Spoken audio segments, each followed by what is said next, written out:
Je vais corriger maintenant l'exercice 16 du TD 12. Alors c'est encore un exercice sur le pendule simple. Donc cette année, le pendule simple, si vous regardez, vous le voyez de plein de façons différentes, hein. Donc c'est vraiment un exercice, on va dire, emblématique de cette année, puisqu'il permet d'illustrer quasiment toutes les parties du cours de mécanique. Donc un exercice de plus sur le pendule simple. Alors, ce que vous avez vu dans les exercices ou dans les cours précédents, c'est le pendule simple pour les petites oscillations dans un plan. On avait aussi que quand on augmentait l'amplitude de oscillation, la période, elle avait tendance à augmenter, et de manière très significative lorsque le pendule, lorsqu'on augmentait les amplitudes jusqu'à presque pi, hein, donc le pendule inversé. Euh, on avait fait un petit détour par le pendule de Huygens pour montrer que ça a corrigé justement ce défaut-là. On avait une période constante. Et donc dans cet exercice, on va autoriser le pendule à se déplacer sur le côté. Donc ça ressemble au pendule du sourcier. Alors je vous ai déjà proposé un exercice, le pendule du sourcier, dans le cas où l'angle que fait le fil avec la verticale, il est constant. Donc vous faites tourner très régulièrement votre pendule et ça fait la trajectoire de la masse, ça fait un joli cercle. Là, on va vraiment considérer le cas général, c'est-à-dire que le pendule, il va tourner autour de l'axe vertical et des fois il va se rapprocher de l'axe, des fois il va s'éloigner. Donc on va vraiment traiter ce cas qui est le cas qui est le cas général. Les notations qu'on va utiliser. Ça c'est mon pendule.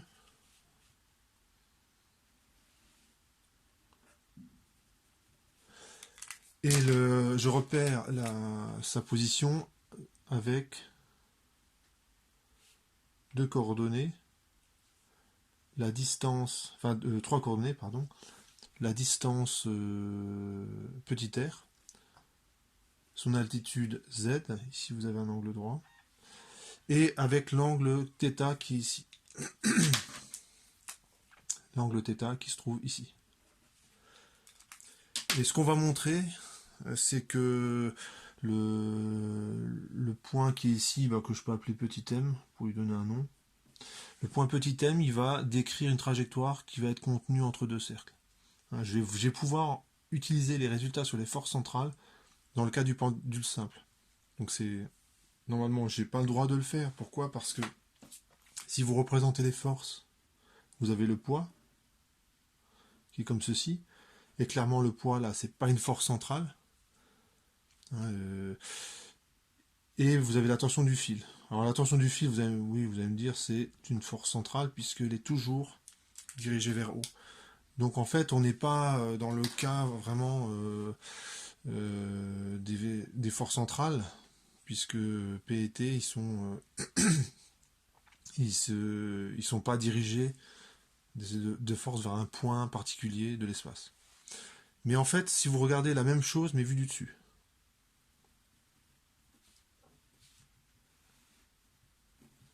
donc la même chose vue du dessus, donc l'axe Z, il est vers vous, comme ceci. Vous avez votre pendule, et je repère par θ. Petit r, il est ici. Et lorsque vous représentez les forces, et bien le poids, en fait, on ne le voit pas parce qu'il est vertical. Alors, bon, j'ai d'autant plus de mal à représenter puisque, on va dire ça, là, ça c'est le poids. En fait, cette force-là, on ne la voit pas. Et vous avez la tension du fil qui est comme ça. Et vu comme ça ressemble beaucoup à une force centrale.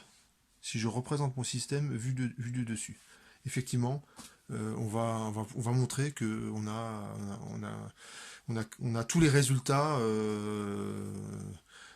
des forces centrales, notamment qu'il y a une constante des airs, que l'énergie mécanique se conserve. Donc je vais utiliser les résultats du cours des résultats du cours sur les forces centrales. Donc je vais commencer par montrer que il y a une constante des airs. Donc je vais calculer le moment par rapport à l'axe OZ. Donc je le note comme ça. Le moment par rapport à l'axe OZ du poids et de la tension du fil. Donc je vais commencer par le poids. Donc là, j'utilise la définition. C'est OM vectoriel P scalaire EZ. Et quand on fait le calcul, ça fait quoi? OM vectoriel P. Alors OM, comment est-ce que je vais le projeter? Allez, projetons-le sur la base cartésienne. EX, EY, EZ. Alors suivant EX, je regarde ici, ça fait L, L c'est la longueur du fil, L, non je dis des bêtises, c'est R cos θ tout simplement.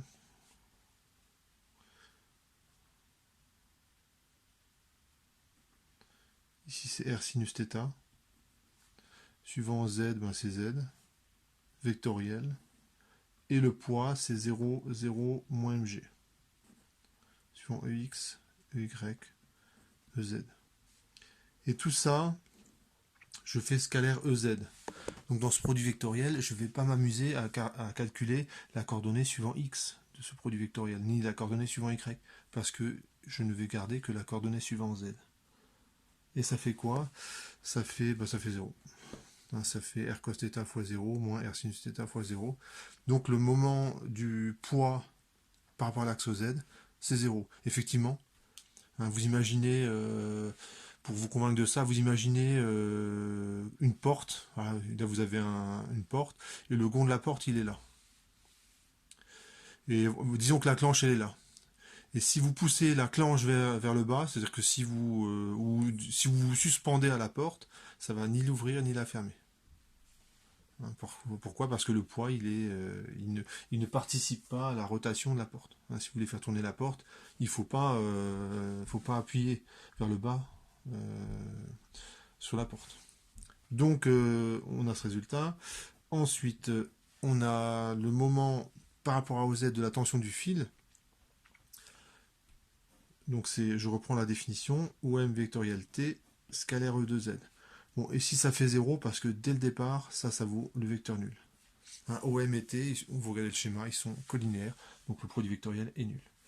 Ce qui fait que lorsque j'applique le moment cinétique, donc par rapport à l'axe OZ, c'est pas un vecteur, c'est un scalaire. C'est le moment par rapport à OZ du poids, plus le moment par rapport à OZ de la tension du fil. Donc ce que j'applique là, c'est le théorème du moment cinétique. Ce que j'ai oublié de préciser, c'est que le référentiel est terrestre supposé galiléen. Le système, bon, je le précise, mais c'est évident, il n'y a que la masse et le bilan des forces. Bon, ça, j'ai représenté les forces, la tension et le poids. Donc ça vaut 0.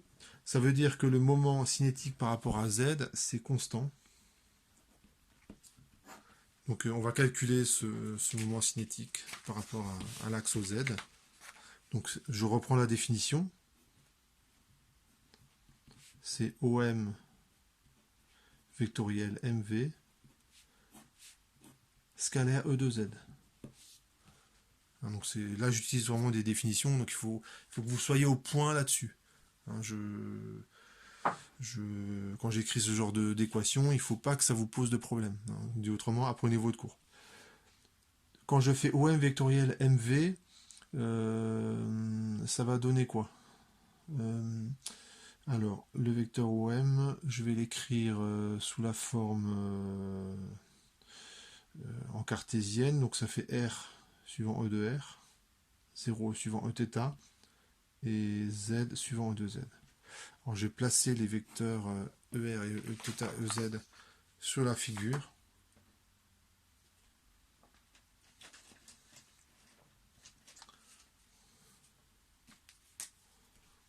E de R, il est je vais mettre en noir. E de R, il est comme ceci. E θ, il est comme ceci. Et E de Z, il est suivant l'axe Z.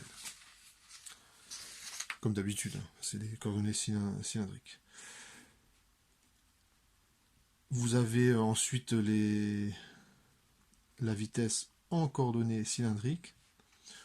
Donc c'est suivant E de R, E θ, E Z. Et scalaire E de Z. Donc de la même façon, je ne m'amuse pas à calculer les coordonnées de ce produit vectoriel suivant E de R et E θ. Ça ne sert à rien, parce que je ne vais garder que la coordonnée suivant EZ lorsque je vais faire le produit scalaire. Donc ça va donner quoi? MR carré,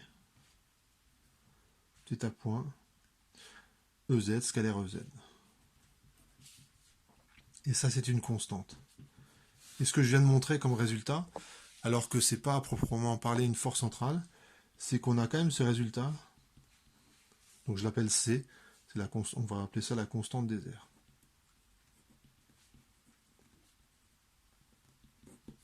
Voilà. J'ai répondu à la question. Hein.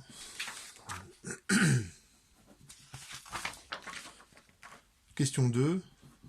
On vous demande... Bon, c'est très facile. La question 2, c'est l'altitude Z en fonction de R et de L. Ensuite, l'énergie potentielle, l'énergie cinétique. Donc, je vais faire dans la foulée les questions 2, 3, 4 et 5. Hein, donc, je vais dérouler... elles se suivent bien. Si je reprends mon schéma, qui est ici, donc je vais juste extraire ce qui m'intéresse. Vous avez l'axe Z, ici.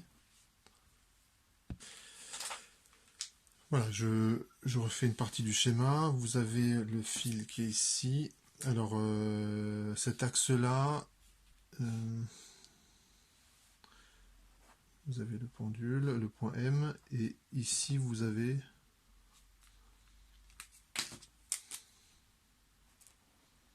ce que j'ai appelé le point petit m. C'est le projeté orthogonal. Et là, vous avez E de R. Et ici, vous avez petit r. Là, vous avez grand L. Et ici, vous avez Z. Et on va simplement écrire Pythagore. R carré plus Z carré, ça fait L carré. Donc Z, ça vaut moins racine de L carré moins R carré. Je vais considérer le pendule du côté des Z négatifs. Il y aurait une autre solution, c'est le pendule qui serait de l'autre côté, à peu près ici. Donc évidemment, je considère le cas où la masse est vers le bas. Donc là, j'ai fait la question 2. L'énergie potentielle, en fait, il n'y a que l'énergie potentielle de pesanteur. La tension du fil ne travaille pas. La tension du fil qui est ici, le vecteur vitesse est toujours perpendiculaire à t, donc ça ne travaille pas. Il n'y a que l'énergie potentielle du poids. Et ça vaut mgz, donc ça vaut, je remplace, moins mg racine de L carré moins R carré. Donc là, ça répond normalement à la question 3. Ensuite, question 4, l'énergie cinétique. Enfin, c'est simplement, là, c'est du cours. Hein. C'est R point carré plus R carré θ point carré plus Z point carré. Donc là, ça répond à la question 4. Question 5, c'est on va se réécrire tout ça. Donc déjà, le θ point, je vais m'en débarrasser avec la constante des R, qui est ici. Donc θ point, c'est C sur R carré, je remplace. Donc j'aurai plus que l'énergie cinétique en fonction de R. Et enfin, vous avez ce terme-là, il va falloir travailler un petit peu. Donc déjà, alors je vais me focaliser sur l'énergie cinétique d'abord, et après je rajouterai l'énergie potentielle et j'aurai l'énergie mécanique. Et j'aurai répondu ainsi à la question 5. Donc c'est 1 demi de mr point carré plus 1 demi de mr carré c sur r carré au carré. Donc ici on reconnaît θ point avec la constante des airs, plus 1 demi de m z point au carré. Alors de z point au carré, et je vais utiliser l'expression qui est ici pour de z pour avoir z point en fonction de petit r. Mon objectif là, c'est qu'il n'y ait plus que petit r comme variable, petit r et r point, et ses dérivées successives. Or z est égal à moins l carré moins petit r carré. Et quand je dérive ça par rapport au temps, ça fait z point, ça fait donc moins 1 demi L carré moins R carré, et ensuite je dérive ce qu'il y a sous la racine, donc ça fait moins 2R, et je rajoute R point. Donc je réarrange un petit peu le tout, ça fait R point, sur le facteur 2 s'en va, le signe moins s'en va, L carré moins R carré. Et finalement, je remplace l'énergie cinétique, c'est 1 demi de MR point carré, plus 1 demi de M C carré sur R carré. Donc vous reconnaissez un terme qu'on a déjà rencontré dans le cours sur les forces centrales, plus 1 demi de M R carré, R point carré, sur L carré moins R carré. Donc, oui, c'est ça. L'énergie mécanique, ça s'écrit donc 1 demi de MR point carré, plus 1 demi de MC carré sur R carré, plus 1 demi, je recopie tout simplement, et il faut que je rajoute l'énergie potentielle, donc tout ça c'est l'énergie cinétique. Et dans l'énergie cinétique, ce que vous remarquez, c'est que d'un côté, vous avez l'énergie cinétique radiale avec du R point, et tout ça, ça dépend que de R. Et de R point, excusez-moi, ce terme-là, il faudra que je le déplace. Et l'énergie potentielle de pesanteur, ça vaut moins mg racine de L carré moins R carré. Donc là, ça répond à la question 5. Alors, oui, ça quasiment... Je n'ai pas regroupé les termes, mais c'est pas grave, je vais le faire tout de suite. Donc c'est 1 demi de M R point carré, 1 plus R carré sur L carré moins R carré. Je vais pouvoir simplifier un peu ce terme-là. Et tout ce qui dépend, cette fois-ci, que de R,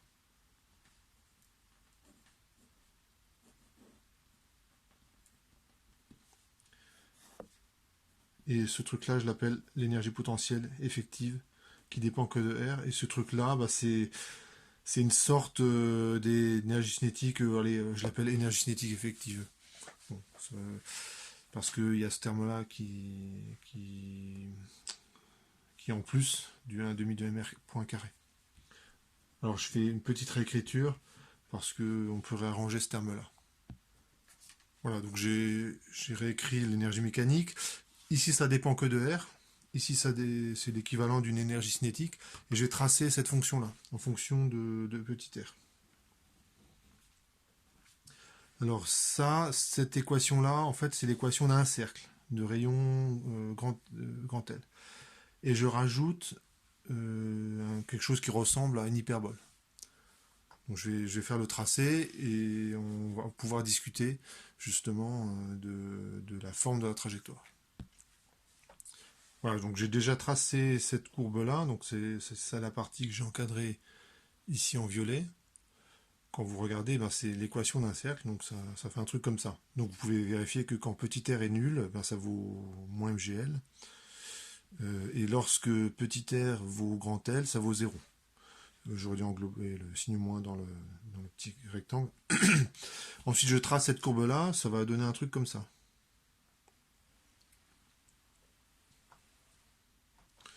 Quelque chose qui tend vers 0. Voilà, ça fait un truc qui ressemble à ça.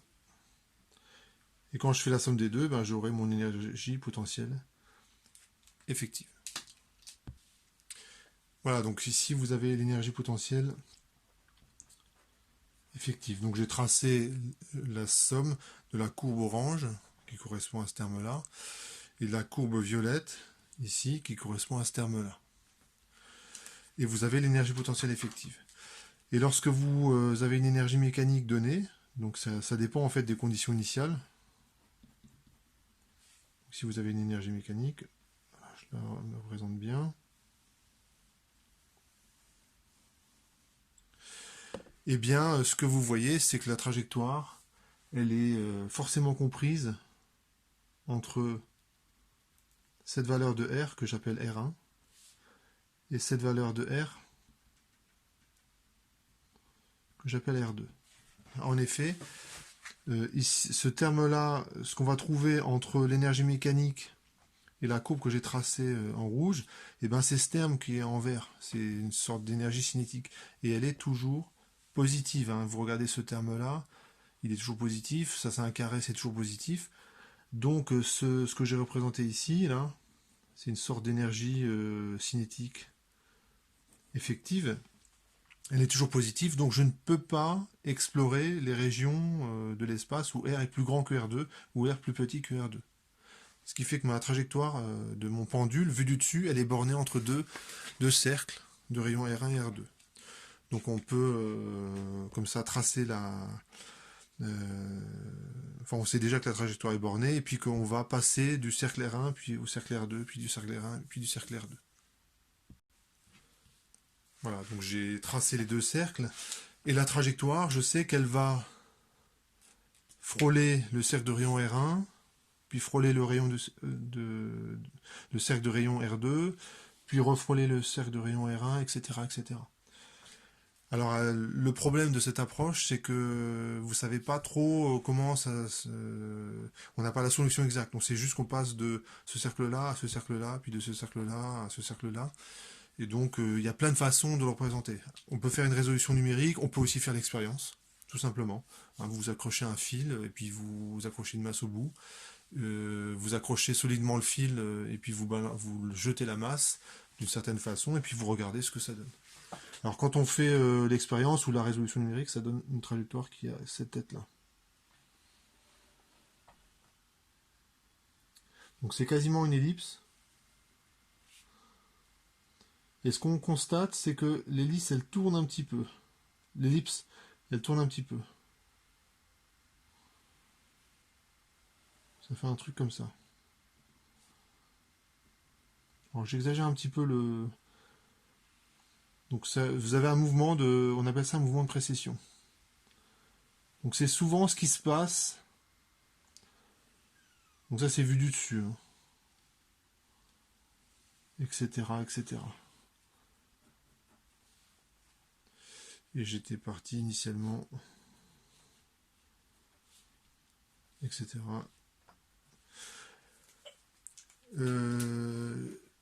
Donc, lorsque vous avez une trajectoire qui est quasiment elliptique, dans les forces centrales, la moindre perturbation fait que l'ellipse, elle précède. C'est-à-dire son grand axe, il tourne avec le temps. C'est ce qu'on voit ici. Hein. Au départ, l'ellipse, elle est à peu près comme ça, comme ceci, et lorsque au fur et à mesure que ça tourne autour de l'axe Z, on voit que le grand axe de l'ellipse, il tourne. Et ce phénomène est assez général. Voilà, je vais m'arrêter là pour cet exercice qui permet d'étudier le pendule simple dans le cas le plus général.